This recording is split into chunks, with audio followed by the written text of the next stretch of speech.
Oh yay, oh yay, oh yay, this Honorable Court of Appeals of Tennessee is now in session. God save the United States, the state of Tennessee, and this honorable court. Please be seated.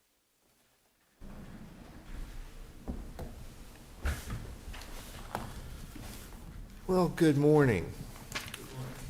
We don't exactly have a loaded docket today. You all will have our undivided attention, but only for 15 minutes apiece. Appellants, I'll remind you, if you want to reserve some time, when you get up here and introduce yourselves, just tell us. You can reserve up to 5 minutes. And if there's no announcements, would you call the case, please? Sylvia Cobbins versus Michael Feeney et al.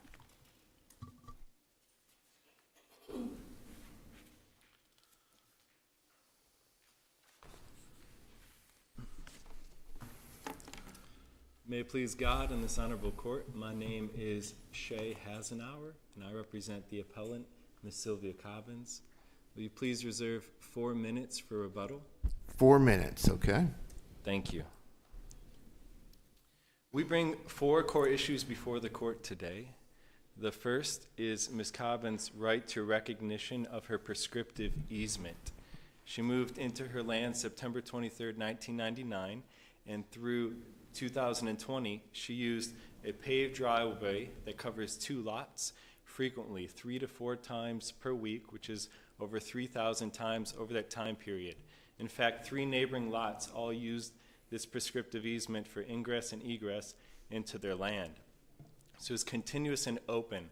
The defendants whose land it's on had actual knowledge. They admitted to this. But they didn't mind. Doesn't it have to be hostile? Yes, it's hostile against their rights. So she exerted her own right. She never asked for permission, and permission was never granted. That's one So is it that formalistic, though? I mean, don't you have to have some proof of some hostility here other than just the parties are acquiescing?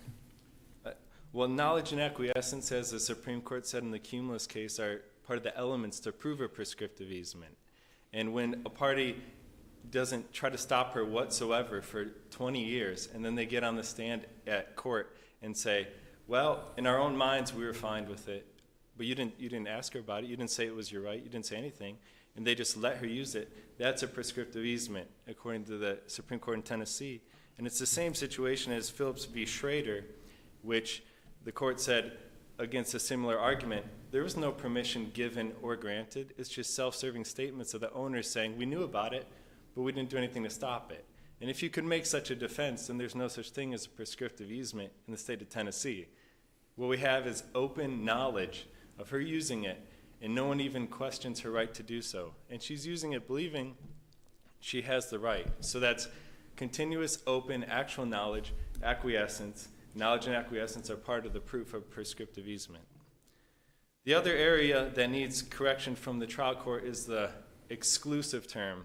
And I wrote about this in my brief. Exclusive does not mean that she's the only person to use this driveway. That's not what an easement is. As this court said in Stone v. Brickley, 2001 published case, the owner can still use that. Other people can use the easement, and it's still the person's prescriptive easement.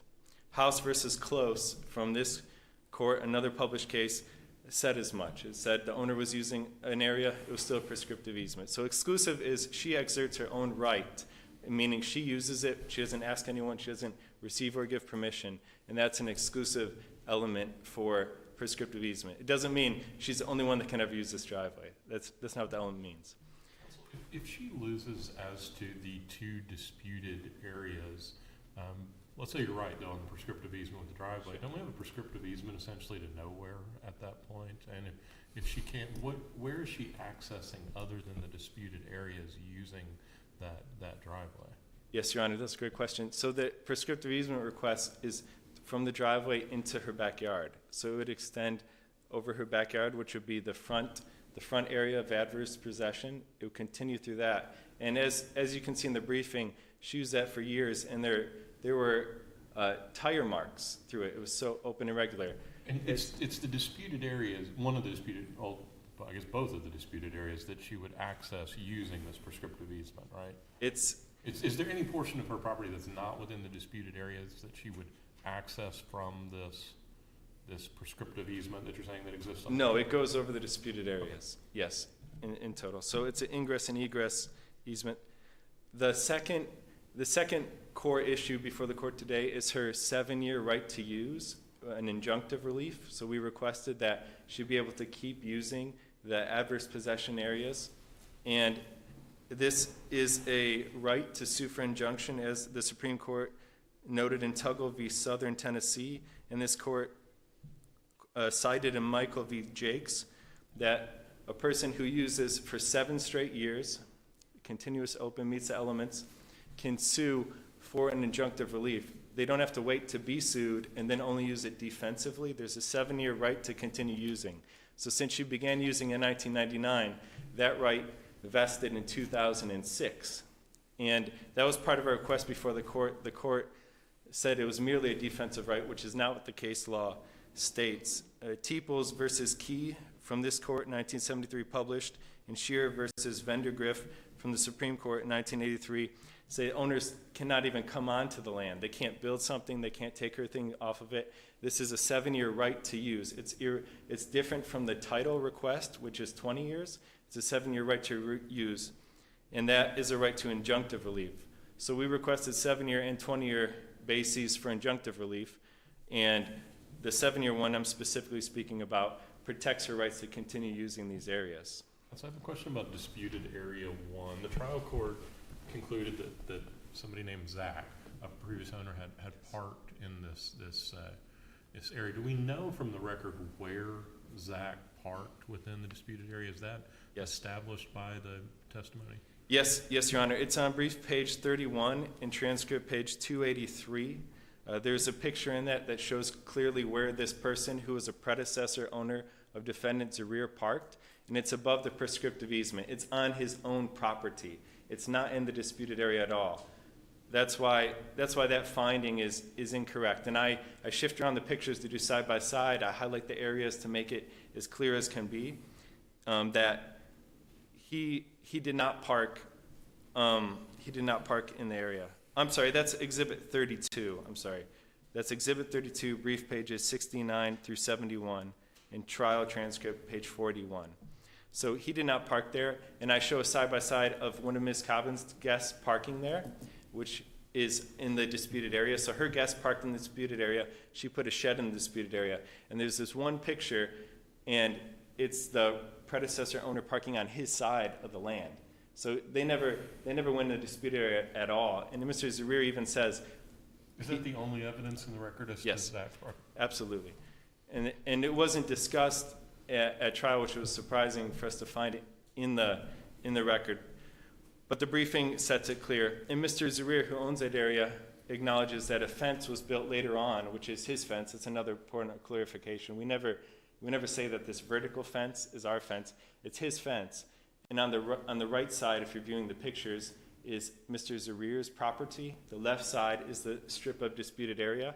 And Mr. Zarir admits he didn't come over to the other side. He didn't cut the other side. It's a rental property. His tenants didn't cut the other side. So it's a clear delineation line that the parties understood where the property lines were, even during the case. The chancellor determined that Mr. Zarir had given permission with regard to the usage in disputed area 1. Do we know from the record when that was? Yes. Your Honor, that never occurred, and that's actually the brief page 31 that I was trying to cite. Brief page 31, trial transcript 283. Mr. Zarir never even spoke to Ms. Cobbins or any of her guests until 2020, and her rights vested in 2019. In fact, the first time he spoke to her, communicated to her, was during the lawsuit, and that's on transcript pages 77, 283, and 291. So the writing in the trial court's opinion was clearly wrong on the date. It was not even before the lawsuit. It was in year 21 after the lawsuit. He got service of the lawsuit and then came to speak to her about the issues. So there was no permission from him, and there was no permission from any defendant or predecessor in interest during this whole case. With regard to disputed area 2, the Frierson's grandchildren, the trial court seemed to conclude that they had played in that area. How is that consistent with your argument that this is established adverse possession with regard to disputed area 2? If the Frierson's grandkids are playing on that property, then how do you have adverse possession here? Yes. Your Honor, Mr. Frierson even admitted that when his kids came to play with Miss Cobbins' grandkids, it was in no way in him understanding or believing this was his area, that it was his land. And I even cited in the brief his own testimony calling the front yard area her yard. He refers to it as her yard. And then his wife, the Friersons owned from 07 to 19, they were 12-year owners, he called it her yard. And then the wife, I said, was his testimony true and accurate? She goes, yes. So they both affirmed that it's her yard. And she had a fence, in addition to her cutting the grass 500 times, being the only one, and having and weeding the area, she had a fence going across the whole horizontal area of that disputed area. And he admits it was her fence. He calls it her fence. And when it blew down during the litigation phase, she's the one who picked it up. It literally touched her home, went the whole extension of the disputed area, and he called it her fence. He called the front yard her yard. So he made it clear that it wasn't in any way saying it was his area. And the Hightower case of the Tennessee Supreme Court makes it clear that for an owner to interrupt possession, they have to go on and manifestly declare to the adverse possessor that they're retaking possession, that it's their area. It's not any entry upon the land. The case law is clear. Hightower would be the chief one from the Supreme Court, that any entry onto the land doesn't interrupt possession whatsoever. And so there was no claim of repossession at all during these 20 years. And that's transcript page 268, line 10, where he calls it her yard. He also calls, Mr. Frierson, he also calls the fence her fence. Thank you, Your Honor. Thank you.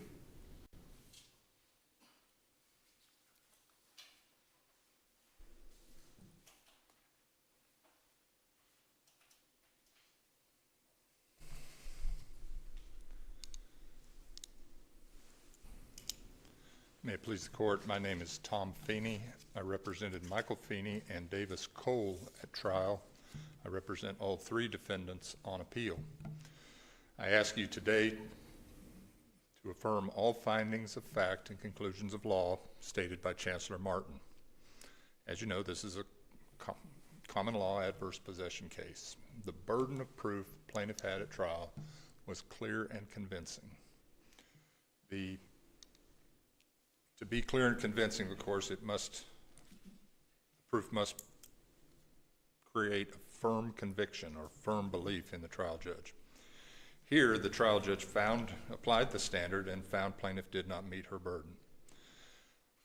The case arrives in your court today with a heavy burden of proof and a presumption of correctness of the findings of fact. That is a heavy burden to overcome on appeal. What I did when I drafted my brief, hopefully it was evident from what I did, was I went through the trial court's memorandum, 19-page memorandum opinion, and every fact that she found, I cited substantial support for that fact in the record. That way it's evident that she based her findings of fact on testimony presented in her court. Of course,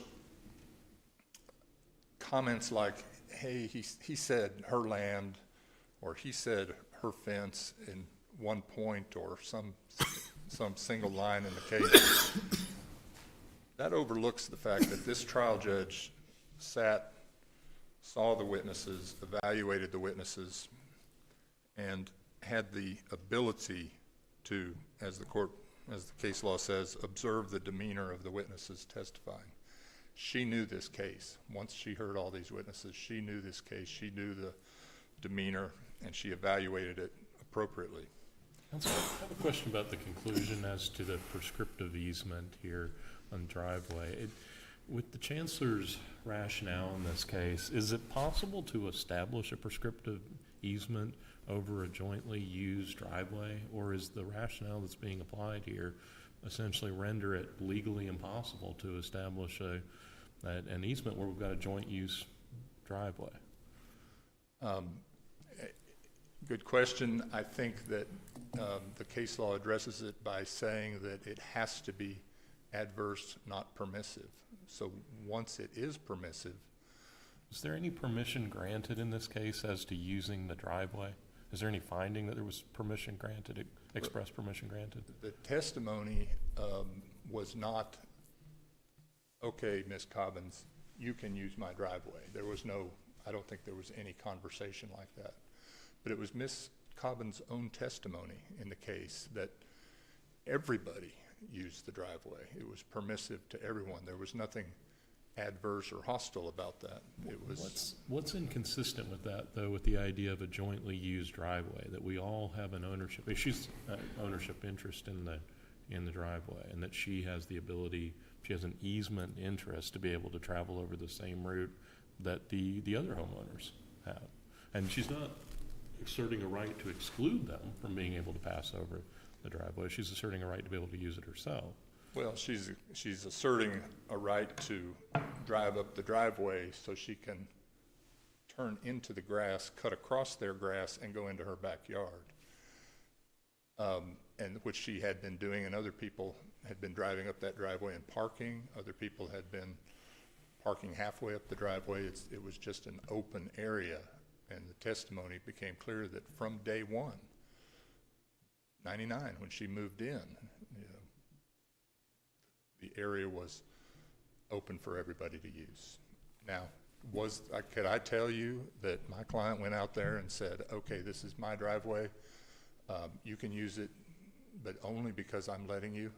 No such conversation occurred, and no such conversation really would occur in a...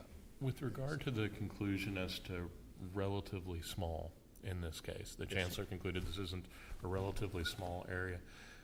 What are we assessing that against, and what's the authority that that's the way we should assess it? Is it the Chancellor focused on the fact that this isn't property out in the middle of rural Tennessee? These are lots that are smaller than some sort of multi-acre farm, and so you're talking about a significant percentage in Chancellor's view of these properties. Do we assess it in terms of the percentage? Do we assess it in terms of the square footage? I mean, 500 something feet may be relatively small in rural Tennessee. Chancellor's saying, I think that's not relatively small here, but how do we analyze? Is it square footage or the percentage? Well, I think a percentage is an appropriate way here in particular, because that exception from cumulus came in a case where it was a big tract of land and the strip was relatively small. Here we're talking 7 to 8% of the total land ownership in a crowded area. You'd call it downtown Nashville, First Avenue. 7% of your land is suddenly gone.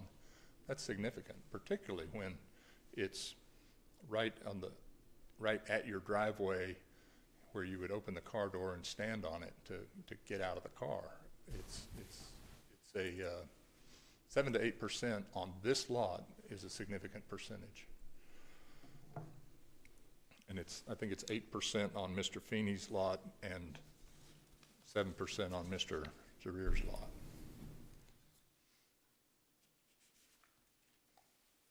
As I said, my work on this appeal was to go through the memorandum opinion and, under the burden of proof and the presumption of correctness, make sure that every fact that Chancellor Martin, cited and relied upon was supported in the record, and it clearly was.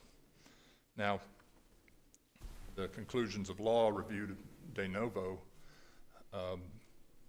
may it please the court, it's a textbook of adverse possession law. She followed the law, and she commented during trial to the attorneys, gentlemen, you'd be surprised how many of these cases, she says, I was surprised when I took the bench how many of these cases arise in my court. She's well-versed in the law and didn't step over any boundaries in the law she cited. So it's my position, and I think it's accurate, that she evaluated the witnesses, she made credibility determinations, and stated the facts. Each of the facts she stated are well supported by the evidence. Now, I did hear, and I continue to hear, misstatements of fact. I see misstatements of fact in appellant's brief, and it's such that I don't want to try to go through all of them, but I find that a couple even are worth noting. For example, where counsel continually says May 2020 was the first time the ownership was contested, completely overlooking the confrontation in the yard with the fence builder on September 19th, 2019. So, and there are pages of testimony about that, and yet counsel on several occasions in his briefs keeps saying May 21 was the first day on which anyone questioned her right to use the property. On that day, Mr. Feeney and a fence builder were on the land marking for the installation of a fence. Mr. Starnes came out, confronted them about it. You can't build a fence here, that sort of thing. Had not a physical altercation, but a verbal altercation. Later in the day, Mr. Starnes came back to the house, knocked on the back door, and another altercation occurred. Mr. Starnes testified that he told Ms. Cobbins this was going on. So you've got a fence contractor marking the yard and a confrontation about it on September 19th, or 2019, before the 20-year adverse possession period ran. Just a few days, amazingly, just a few days before the 20 Why did he decide to put up a fence? Well, he had... Is that in the record? It is. They had noticed people pulling on their, looking in their car windows and pulling on their car doorknobs and coming into the yard. And one time somebody was hiding. Somebody had run in between their house and was hiding between the houses, and they decided to put up a fence. And there's a fence there now, and it's just a simple privacy fence. So it's your position that they need not have granted express permission to use it, just as long as they didn't mind her using it. Is that correct? I think express permission is not required. Okay. But there was never a declaration by her that it was her right, and there was never anything adverse about her use or hostile about her claim of right to use that easement. It's not like somebody in the country using a road to access a lake that cuts across another guy's land, and they fought about it. It's just, as she testified, everybody, meaning her house, my client's house, the neighbor's house, the other neighbor's house, everybody used that area. Counsel, with regard to disputed area 1 and the Chancellor's conclusion that there was express permission by Mr. Zahir, opposing counsel says that was in 2020. Do you agree with that? Was that in 2020? Was that before 2020 that express permission occurred? I think the discussion may well have been in 2020 with Mr. Zahir. But the testimony, there is testimony in the record that Mr. Zahir, when he bought the property in 2018, measured the property lines and understood that his property line was several feet past the fence. He was not in any way conceding that he didn't own more property than had been fenced in. With regard to the Chancellor's finding as to ZAC parking, opposing counsel says that's not within the disputed area. Is there any evidence that shows that it was within the disputed area? Is there anywhere that we should look in the record to support the conclusion that ZAC parking within disputed area 1 was, that he did park within disputed area 1? I don't think there was specific testimony. I would have to look to see. The ZAC came up at trial just from the Friersons. They said, who put that fence in originally?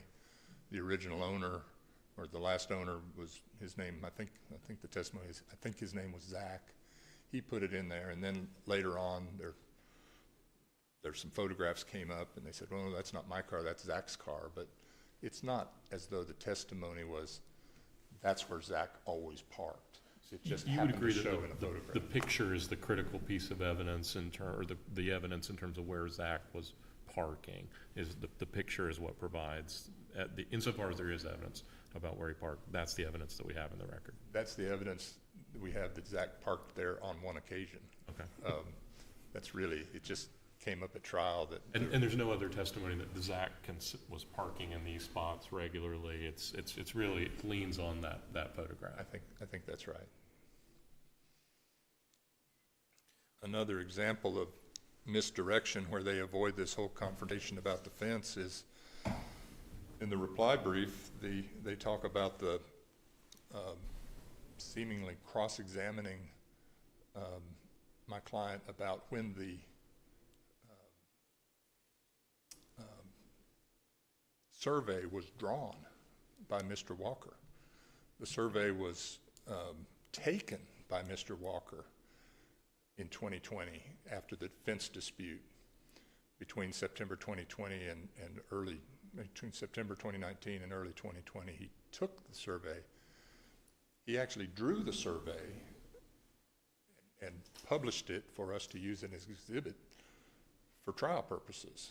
But the survey was taken well before that. Counsel cites in his brief testimony that says to suggest that the survey, my client admitted the survey was drawn and was taken in 2021. Now that's just a misdirection in the record. It doesn't make any sense to me that counsel can say that, particularly when Mr. Walker's own letter says that he took the survey much earlier.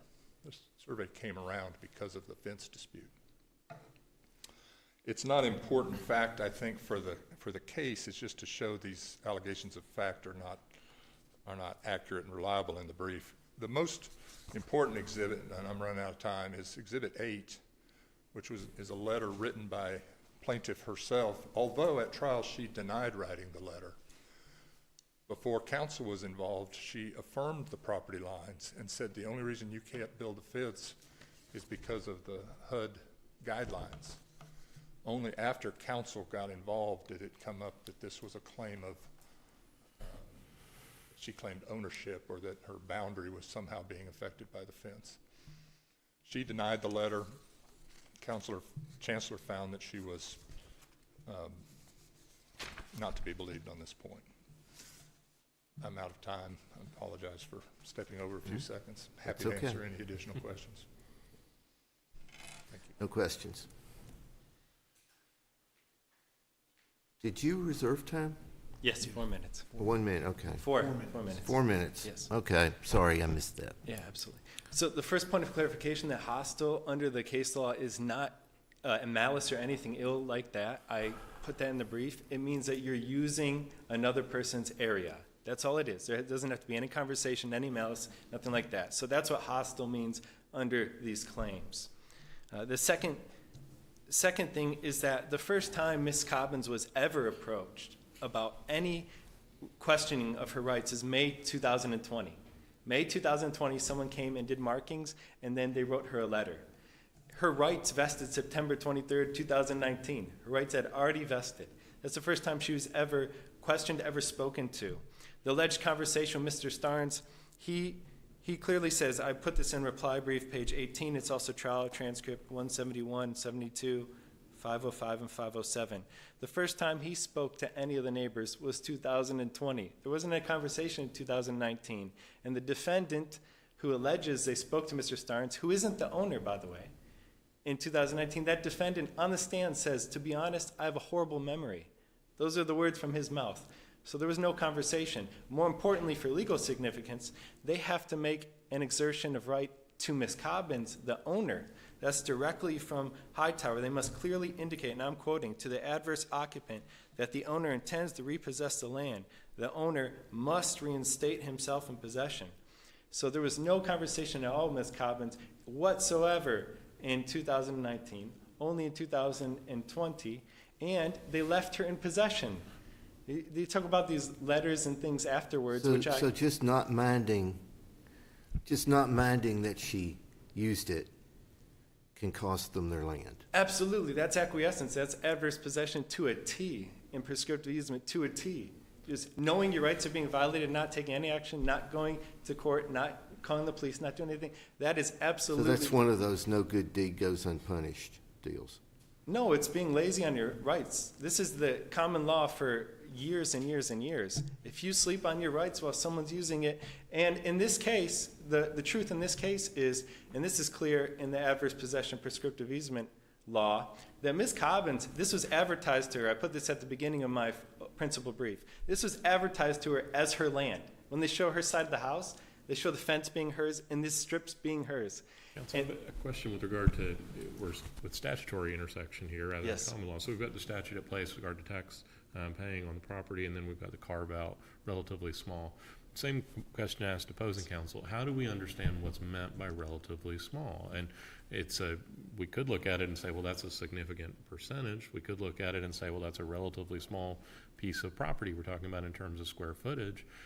Do we know which way we're supposed to look at it, and what authority do we have that that's the way we're supposed to understand Yes, Your Honor. relatively small? Yes, Your Honor, it's a totality of the circumstances from what I see in the case law. So it's the square footage, 500 square feet out of 15,000. It's a percentage, 3% out of the two lots, and you're looking at both lots because both are saying it's their property, and it's looking at the taxes. So $100 in annual taxes when both of them pay $3,000 annually, that's relatively small. And additionally, in this situation, it's a small 10-foot strip on the opposite side of a driveway, opposite side of the fence. So I think that also has a factor to play in this situation. That's a thin strip, given the boundaries that the parties have chosen.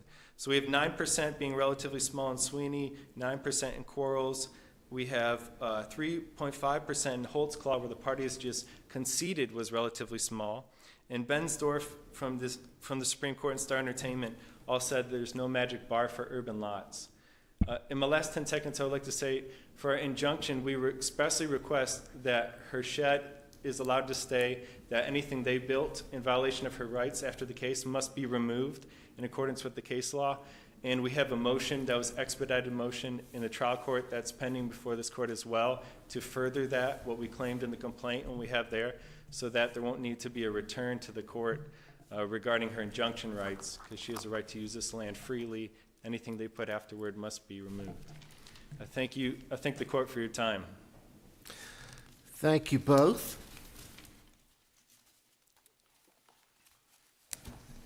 And I believe we've reached the end of the morning docket, so would you please recess us till the afternoon?